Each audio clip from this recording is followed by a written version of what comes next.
சொல்லுங்க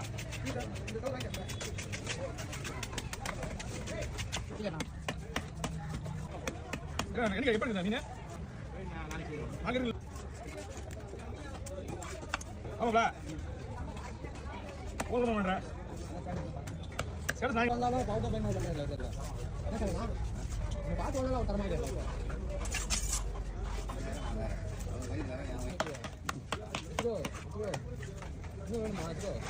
அன்னைக்கு உங்க ஆமா அடி வந்தீங்களா நான் அந்த தோட்டம் போயிட்டேன் அதோட ரெண்டாவது வந்தீங்களா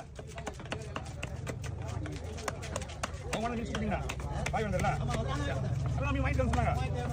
சூப்பரான 5 மீன் பக்காவா இருக்கு 5 6 கிலோ வரும் 7 கிலோ வராது மீன் அப்படியே அல்வா மாதிரி இருக்கு இதுவே வந்து நீங்க நல்ல நீங்க அந்த